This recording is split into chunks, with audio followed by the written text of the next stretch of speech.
I believe I saw Ms. Brinkman arrive, so I think we're ready on the Petrenko matters, but if you could call it in the hall to ensure that she is present. I'll do that. Just one moment. If anybody is in the family court annex in reference to the cases of Ezra Petrenko, Malachi Petrenko, and Moses Petrenko, if you could come to courtroom number 3 at this time, I'd appreciate it. Thank you. Oh, it's Malachi? What did I say? Yeah, it just spelled sounds like a Oh. Okay, so we do have both parents present as well as their counsel. This motion is on, it's the department's motion to allow telephonic testimony. The department had originally been requesting authority to use telephonic testimony regarding 2 witnesses, the first being Mr. Randy Sager of Cordant Health Solutions, the second being Erica Jackson, a relative of the family. Since the filing of the motion, I have not received response from Ms. Jackson, so I don't believe I have a basis to move forward on the motion as to Ms. Jackson at this time. I will, however, still be asking the authority to use telephonic means of delivering the testimony of Mr. Sager. I understand one of the concerns raised by the mother and her counsel is that there was no mention in the motion regarding Skype testimony. I would not have any objection to doing it via Skype if that is something that could be accommodated by the court and would be agreeable to the parties. I also note in the motion, or in the response to the motion, that there was reference to an objection to the motion and also to the request for attorney's fees for having to respond to the motion. I do not in any way believe that that is an appropriate issue before the court. No basis was given for why attorney's fees would be appropriate. Certainly in any kind of litigation, motions are filed, and it is appropriate that attorneys file motions when relevant. This is a relevant motion to an upcoming fact-finding, and in fact, given that there are a number of witnesses listed on the opposing counsel's witness list who are also from out of area, I was not anticipating this being a contested motion. All right. Thank you very much, Ms. Brinkman, you want to go next? Yes, Your Honor. Thank you. And if the court is going to authorize some kind of electronic testimony, I don't think Skype is available, so that's another wrinkle to the problem. We would ask that our witnesses be allowed that same discretion. I don't think it's supported by case law per our response that the state should be able to, for the factual basis that is provided, have either Ms. Jackson or the paid expert funded by the state appear in that manner. And for good reasons of credibility, the court has made very specific types of criteria that was outlined in the marriage of Swatka. It's the closest case we could find on point.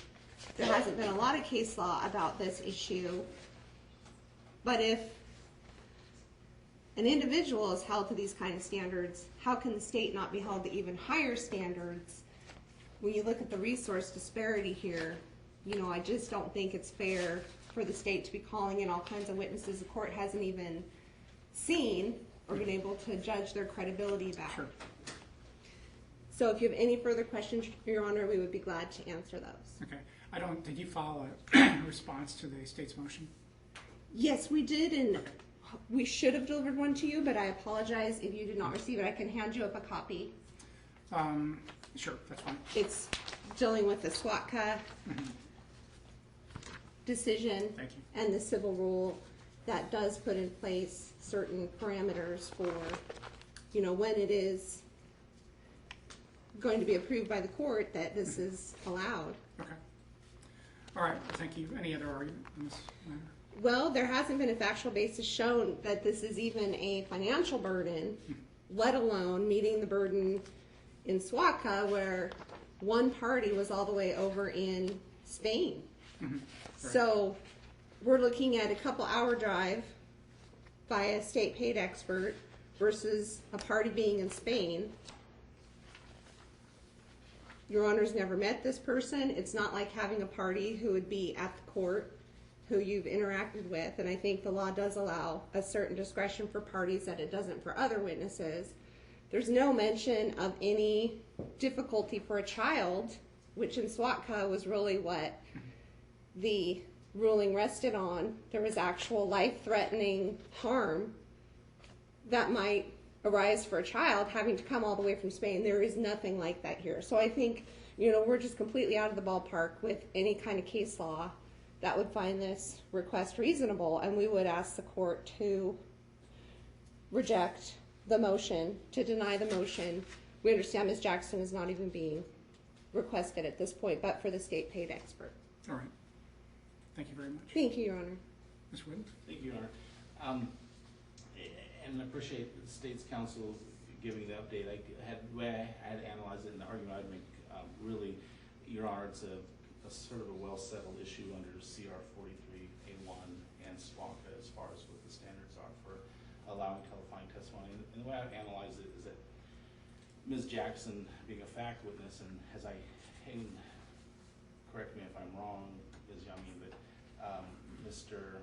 Savage, more of a chain of custody witness, that the analysis is pretty straightforward, that under the case law and the legislative history, that the actual presence of the witness in the ceremony of the proceeding is a powerful force for truth telling. That's obviously something that cuts very closely with a fact witness, maybe not so much more with a chain of custody witness. And generally, so I do see that distinction, Your Honor. I understand the state is saying that, and there is not a motion before the court to allow telephonic testimony from Ms. Jackson, so I appreciate that. Regarding the chain of custody, I think Ms. Rickman makes some powerful arguments that if it isn't just a matter of coming from within the state, that's not really an unreasonable burden to expect a witness to do in order to provide information, even if it is a chain of custody witness. And just to clarify, I don't know that I would reference him as this chain of custody witness. He is the individual certifying scientist for the records. So he is going to be giving expert opinions on the basis of his review of the test results. Okay, appreciate that. Thank you. Okay, so we, as far as this witness is concerned, this witness is going to be talking about samples submitted for toxicology testing. Yes, hair follicle samples that were submitted for testing. He is based out of the Tacoma area, and there is a fee associated both with his testimony time and his travel time in order to be present. It is his request that he be allowed to testify by telephonic means such that he does not have to take that chunk of time out of his schedule in order to be here. However, if he is required to be here in person, I have confirmed that he will be here in person if that is the court's requirement. Okay. All right, so I was a little unclear based on some of the argument. Are there any other witnesses who are going to be testifying telephonically? I don't recall. Your Honor, if you're going to allow it for the state, we would request then that our two experts from Olympia be allowed the same discretion. Okay, all right. Well, so as I think CR 43 indicates, absent, I think it's substantial and compelling circumstances. I think that's the terminology that's used. Yeah, good cause and compelling circumstances. So it's been a little while since I've dealt with this particular issue, but I have dealt with this issue before, and I was familiar with SWACA when you began to talk about the facts of that and about the person being in Spain. So I've had this issue before, and I think the standard is relatively high. I think it's pretty clear that the desire is that witnesses appear in court, testify in court, so that the court, the finder of fact in this particular matter, the judge can make a determination as to witness credibility. I think there really does need to be a showing of compelling circumstances. It seems appropriate. SWAC has indicated that that was a particular case. There were a couple things going on there. There's a distance event, if I recall correctly. And then I also recall that I think the mother was indicating that her, time away from the children was going to be an issue. And so I think the court based its decision on both those. Here, I appreciate the fact that it would be more efficient to have this witness testify by telephone, and the nature of the testimony is not, it's factual testimony, but it's coming from an expert who did, testing. But in that regard, it's going to be hard for the court to allow the state to bring this witness down and then to deny the defense in this particular matter or respondent the same sort of. And to be clear, I wouldn't have been asking that be denied. I would expect that if the ruling were that any of the experts be allowed to testify by phone, then that would apply across the board. Right. But under the circumstances, I still understand your ruling being right. That this would be denied. And that is in fact my ruling here. I appreciate it might be more. Certainly it would be more, economically efficient to do it that way. But it's clear that it's supposed to be the far and away exception to the rule. The rule being that individuals need to come into court and to testify, personally. So that'll be my ruling. Perfect. I also have today the proposed exhibits for the state for marking. So I will provide those to the clerk, all but the state's last identified proposed exhibit, which is a video. And I was hoping to have some clarification from the court right. regarding what the best means of providing that exhibit would be for the court. All right. Any the other parties want to be heard on that? We have a video as well, Your Honor. So okay. I'm guessing it's the same. I think it may be the one same video. So, yeah. We all want the court to see it. We all do, actually. Well, a little different situation in a jury trial. Right. It's, if the parties feel that they need to make comment, during the playing of the video, for one reason or another, then, I think we can, set up some situation where we can actually, play it here in court, and then if you feel it's appropriate to make comment on it or draw the court's attention to a particular aspect of it, fine. If that's not the case, if you just need the court to review it, then I think perhaps the easiest thing to do is, do you have it on CD or DVD, right? I was provided it by Ms. Brinkman on a USB drive, okay. But I can transfer it from that to CD, and if the parties are comfortable with me providing that on CD, I don't see that being an issue.